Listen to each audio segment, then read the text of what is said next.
আসসালামু আলাইকুম। আমাদের আজকের আলোচনার বিষয় হচ্ছে আমাদের ফেসবুকে আমাদের কমেন্টস এর পাশে আমাদের ফলো বাটন যুক্ত করা। কারণ কোন কোন সেটিং গুলা করলে আমাদের ফলো বাটন যুক্ত হবে। এই যে একটা প্রোফাইল, এই প্রোফাইলে যে দেখেন একটা ফলো বাটন, কমেন্টস এর পাশে একটি ফলো বাটন যুক্ত হয়েছে। এবং এই ফলো বাটন যুক্ত হওয়ার কারণ হচ্ছে এখান থেকে ফলো করে আমরা দ্রুত আমাদের পেজ অথবা প্রোফাইল আমরা ফলো বাড়াতে পারি। এরকম এই যে আরো কয়েকটি এই যে প্রোফাইল আছে, এখানে অনেক কমেন্টস করা হয়েছে কিন্তু এগুলোতে নাই। কারণ এই ফলো বাটন কোন সেটিং গুলো করলে আমাদের এই ফলো বাটন যুক্ত হবে সেই প্রসেস গুলো আমি আজকে দেখাবো। ঠিক আছে, আমি মোবাইল স্ক্রিন থেকে দেখাচ্ছি। আমি এখন চলে যাচ্ছি মোবাইল স্ক্রিনে। মোবাইল স্ক্রিনে আমাদের যে আইডি আছে, আমি আইডি থেকে দেখাচ্ছি। পেজ অথবা আইডি একই নিয়ম।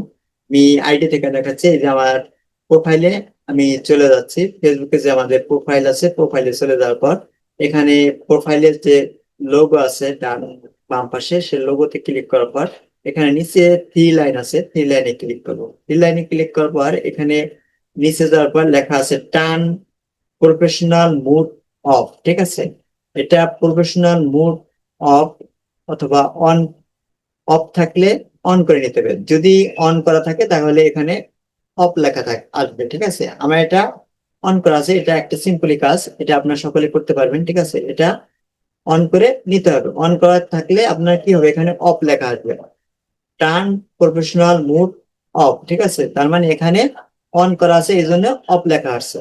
আর আপনার প্রোফাইলটা কি হতে হবে, প্রোফাইলটা আপনার আনলক হতে হবে। লক থাকলে এটা হবে না। ঠিক আছে, এখন সেটিং গুলো আমরা করব। সেটিং গুলো করতে হলে এই যে উপরে থ্রি লাইন আছে, উপরে থ্রি লাইনে আমরা ক্লিক করবো। থ্রি লাইনে ক্লিক করার পর এখানে লেখা আছে setting and privacy. Setting and privacy click করার পর একটু নিচে যাওয়ার পর লেখা আছে সেটিং।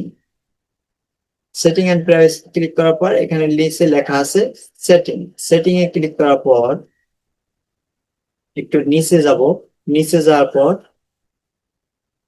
নিচে স্ক্রল ডাউন করে নিচে যাওয়ার পর লেখা আছে হাউ পিপুল ক্যান ফাইন্ড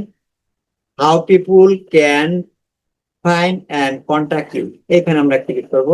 এখানে ক্লিক করার পর এখানে প্রথমে একটি অপশন আছে, যেমন how can send you friend request. ঠিক আছে, এখানে আমাদের দুটো অপশন, নাকি তিনটে অপশন থাকতে পারে। অনলিমিট থাকতে পারে, অনলিমিট থাকলে অনলিমিট করে দেবো। ঠিক আছে, অনেকের এভরিওয়ান থাকবে। এভরিওয়ান থাকলে আমরা কি করব, ফ্রেন্ডস অফ ফ্রেন্ডস করে দেবো। অথবা নিচে অনলি মিও থাকতে পারে, অনেকের অনলিমিট থাকলে অনলি করে দেবো, এটা সেভ বাটনে ক্লিক করে দেবো। ঠিক আছে, এরপরে এখানে আর কোনো কাজ নেই। এরপরে আমরা একটু নিচে যাব। নিচে যাওয়ার পর এখানে লেখা আছে ফলোয়ার্স এন্ড পাবলিশ কন্টেন্ট। ঠিক আছে, ফলোয়ার্স এন্ড পাবলিশ কন্টেন্ট আমরা ক্লিক করব। ক্লিক করার পর এখানে সবগুলা পাবলিশ থাকলে পাবলিশ করে দেবো, এখানে পাবলিশটা অন করে দেবো। এরপর এখানে লেখা আছে পাবলিশ, এখানে পাবলিশ। অনেকে ফ্রেন্ড থাকতে পারে, এখানে ফ্রেন্ড থাকতে পারে, অনলিমিট থাকতে পারে। ঠিক আছে, আমরা এটা পাবলিশ করে দেবো, সবগুলো এখানে পাবলিশ করে দেবো। আর এখানে শো মোস্ট লিভেল কমেন্টস ফার্স্ট। ঠিক আছে, এটা অফ থাকতে পারে, আমরা এটা অন করে দেবো। এই দুটো অপশন আমরা কি করব, অন করে দেবো। ঠিক আছে, এখন আমাদের এটা কাজ মোটামুটি শেষ। ঠিক আছে, এখন আমাদের আমাদের কমেন্টস করলে আমরা কমেন্টস এর পাশে আমাদের ফলো বাটন যুক্ত হবে এবং ওইখান থেকে ফলো করে আমাকে ফলো করতে পারে। অনেক কমেন্টস যারা করে তারা আমাকে এটা ফলো করে আমার পেজটাকে ফলো করে দিতে পারে। এজন্য এটা 80% হতে পারে এবং অনেকেরই এটা হতে পারে এবং অনেকে নাও হতে পারে, কারণ এটা ফেসবুকে আপডেট। এজন্য আমরা এটা করব। অনেকের আজকে হতে পারে, করলে কয়েকদিন পরে হতে পারে। ঠিক আছে, ওকে, তাহলে আজকে এই পর্যন্ত। খোদা হাফেজ।